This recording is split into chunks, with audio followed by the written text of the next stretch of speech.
Quem fala no vídeo é Eustáquio Presley, um homem que eu tenho muita admiração por sua pessoa, pela sua capacidade de transparecer para nós o seu conhecimento, o seu entendimento. Ele nos dá aulas a respeito da religião cristã, a respeito da Bíblia, com um entendimento, uma sabedoria grandiosíssima. Muito obrigado, Eustáquio Presley, por esse trabalho maravilhoso que você tem feito.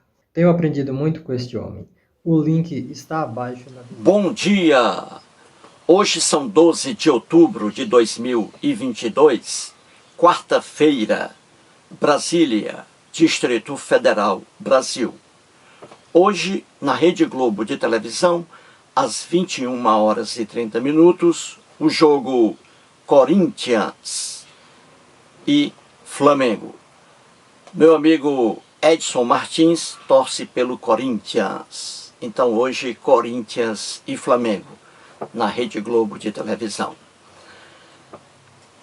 No início do vídeo apareceu aí meu grande amigo, que eu não conheço pessoalmente, o RC. O RC possui um maravilhoso canal no YouTube com o título RC, Papel Aceita Tudo. Um canal maravilhoso. Vou colocar aqui na descrição abaixo o link do canal de RC, Papel Aceita Tudo.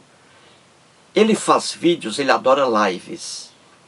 Ele faz vídeos comumente com 1 hora, 2 horas, 3 horas de duração. Lives.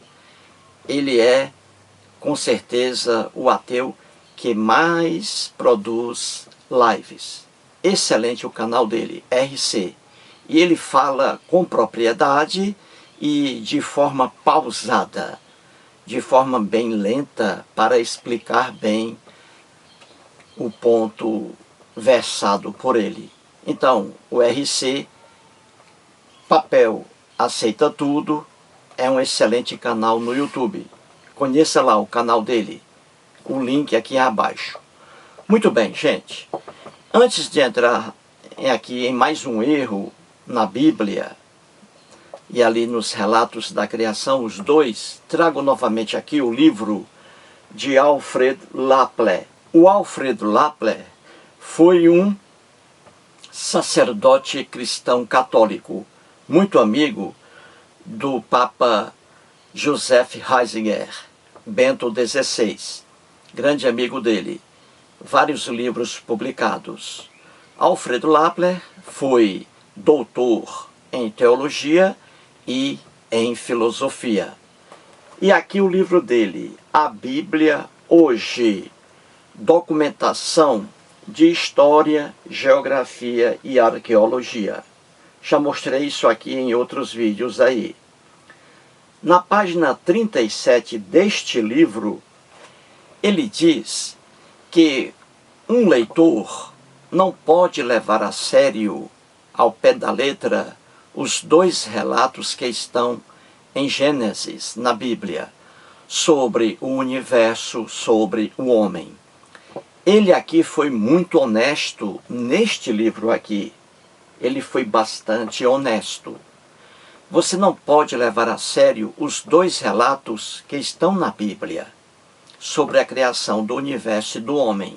Por que não pode levar a sério? Porque ali há muitas lendas, criações dos escritores bíblicos. Você não pode levar a sério porque a intenção dos escritores bíblicos não era a de dar uma aula de biologia, física, química, astronomia, etc. Eles estavam escrevendo aquilo ali de acordo com a limitação, a visão limitada deles, entendeu?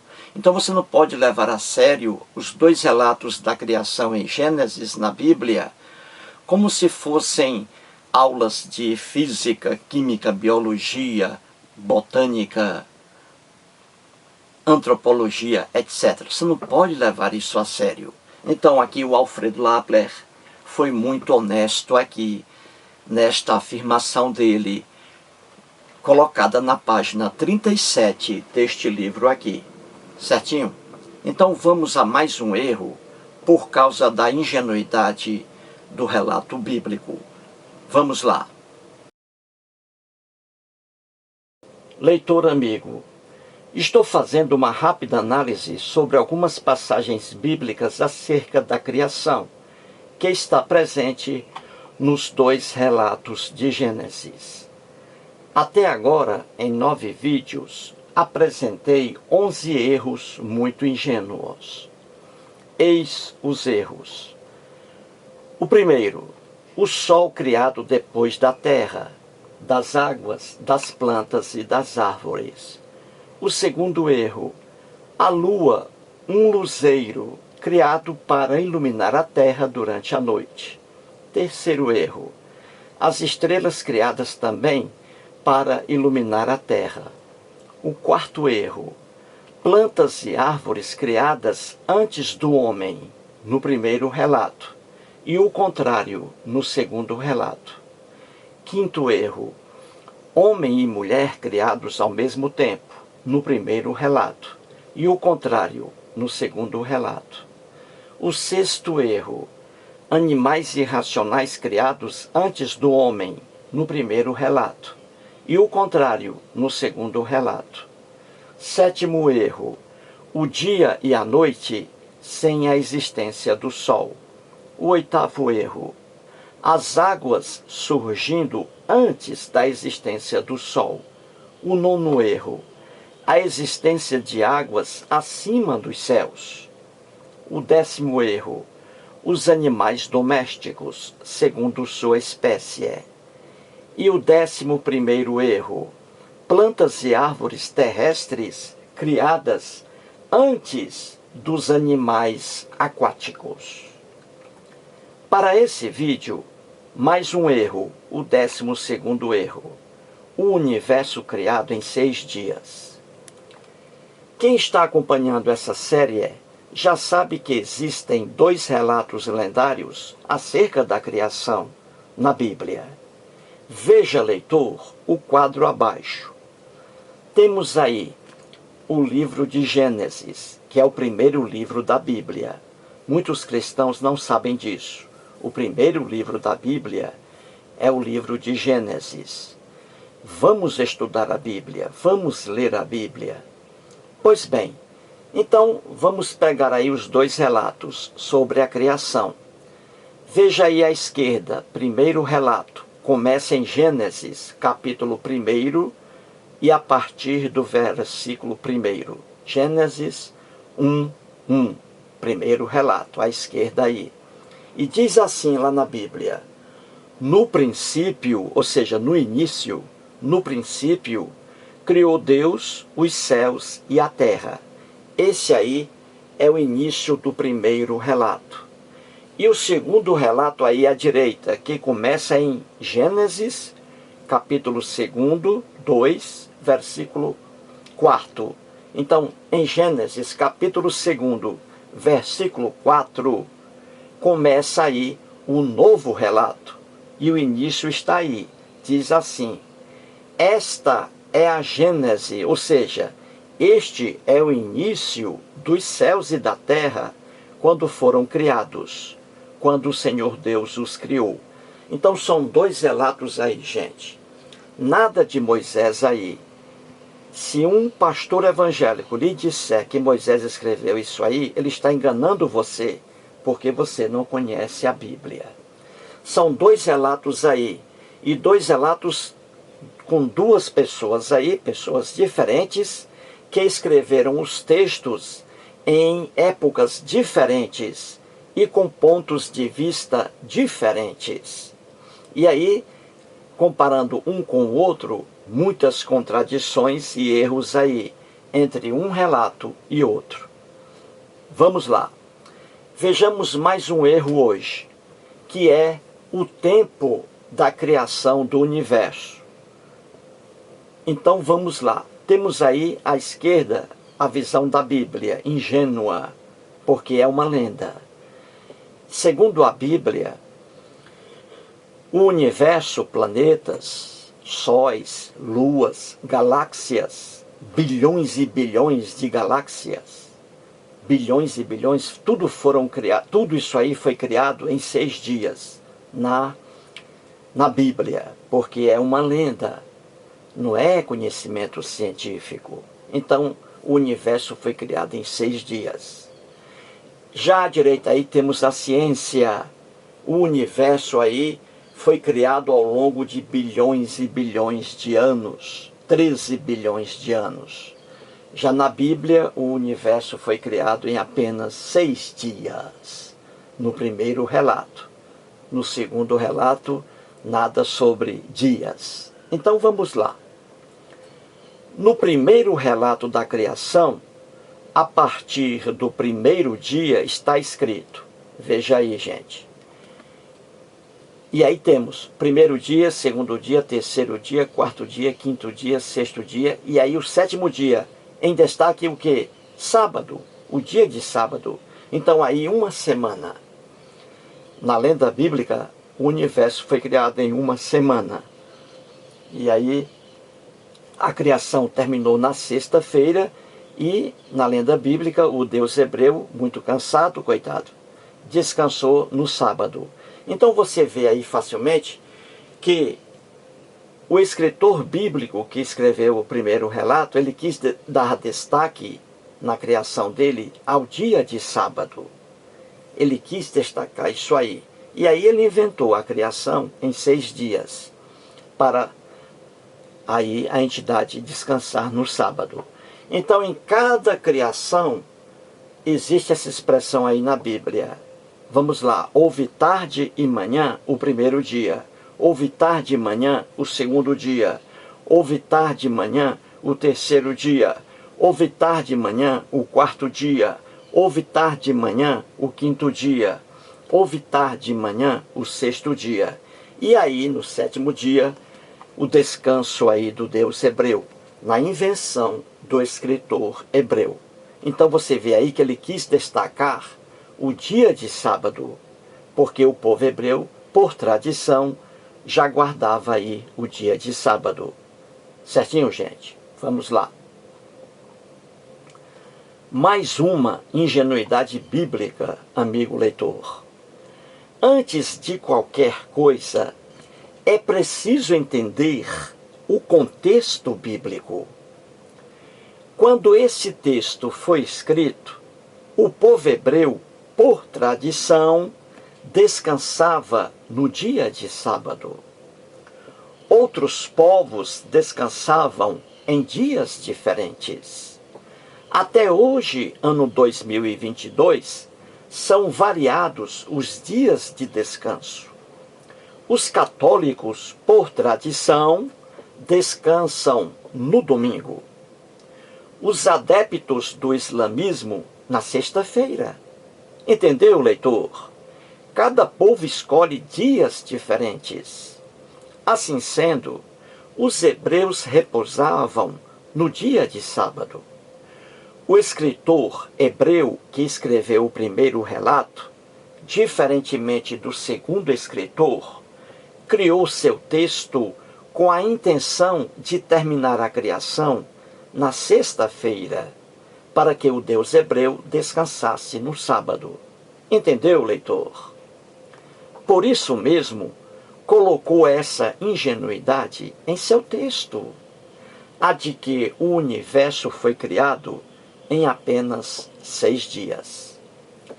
Se os hebreus repousassem na quinta-feira, colocariam o Deus hebreu criando o universo em 4 dias, para descansar na quinta. Entendeu, leitor? Tudo invenção e muito infantil do escritor bíblico. Diante dessa aberração bíblica, alguns líderes cristãos evangélicos dizem que, talvez, a expressão dia não fosse um período de 24 horas, mas representasse milhões de anos. Eles dizem isso aos fiéis por causa da ingenuidade do relato. Como exemplo, as árvores criadas no terceiro dia e já produzindo frutos. Na verdade, o dia, como está no relato bíblico, é o tempo de 24 horas, tal qual o de hoje. Não adianta inventar, mentir, porque a mentira tem pernas curtas. As provas estão no próprio relato. A primeira prova de que dia já era o tempo de 24 horas está na expressão: houve tarde e manhã o primeiro dia. Veja bem, essa expressão, houve tarde e manhã, na época em que o texto foi escrito, na sociedade hebraica, era a expressão utilizada para designar o dia de 24 horas, o mesmo dia que nós temos hoje, o dia de 24 horas. Então, essa expressão, na sociedade da Bíblia hebraica, houve tarde e manhã, isso aí era como eles contavam o dia de 24 horas. A prova está aí. Houve tarde e manhã o primeiro dia. Dia aí, o mesmo dia de 24 horas que nós conhecemos hoje. E continua. E as segunda, terceira e quarta provas continuam no mesmo relato. Veja aí. Gênesis. Temos aí à esquerda, Gênesis capítulo 1, versículo 5º. No meio aí, Gênesis capítulo 1, versículo 14. E à direita, Gênesis capítulo 1, versículo 16. Mais provas aí de que o dia e a noite é aí o tempo de 24 horas. À esquerda temos, chamou Deus a luz dia e as trevas noite. Aí o período de 24 horas. No meio aí, disse também Deus, haja luzeiros no firmamento dos céus para fazerem separação entre o dia e a noite. Dia e noite aí você vê também o período de 24 horas. Nada de séculos aí, como dizem alguns mentirosos aí evangélicos. Alguns, nem todos. E aí à direita temos, fez Deus os dois grandes luzeiros, o maior para governar o dia, que é o sol, e o menor para governar a noite. Então você vê aí, gente, facilmente, que no próprio relato, a expressão dia significa o período de 24 horas, tal qual conhecemos hoje, 24 horas, e não dia aí significando milhões de anos. Uma aberração total. Não adianta tapar o sol com a peneira. É uma maluquice levar o relato bíblico a sério. Ou seja, que o universo surgiu dentro de apenas 6 dias. Que o sol e a lua surgiram no mesmo dia. Que as árvores apareceram antes do sol. Que a lua ilumina a terra durante a noite. Que bilhões de estrelas iluminam também a terra, além do sol.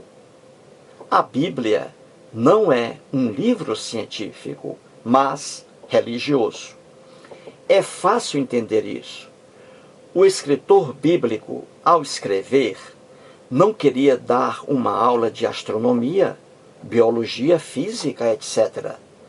Ele teve apenas a intenção, dentro de sua imaginação, de que tudo fora criado pela divindade invocada. Se você, leitor amado, voltar seus olhos para o mundo, verá facilmente que nada surge de um dia para outro, muito menos num dia. Veja esta árvore linda, veja esta árvore. Ela apareceu assim, frondosa, em apenas 24 horas? Um dia? Não, leitor. É uma árvore centenária que surgiu há mais de 100 anos, um século. Ela surgiu assim? Não, leitor. No início, era apenas uma semente que cabia na palma da mão. Para se tornar uma árvore, necessitou de tempo, muito tempo. Não surgiu de um dia para outro. Veja, leitor, esse senhor aí. Ele é uma pessoa velha, idosa, com 114 anos de idade. Será que ele já nasceu assim? Velho? Idoso? Será? Não, leitor. Foram necessários 114 anos para que ele ficasse assim. Esse senhor começou assim, um espermatozoide se encontrando com um óvulo. Depois de algum tempo, um embrião. Depois, meses depois, um feto. Depois, uma criança. Mais algum tempo, um adolescente. Depois, um adulto. E hoje, um velho. Dessa forma, o que ocorre com uma árvore e com um ser humano ocorreu em relação ao universo. Necessitou de bilhões de anos para ter a cara que tem hoje. Mais um vídeo e muito obrigado.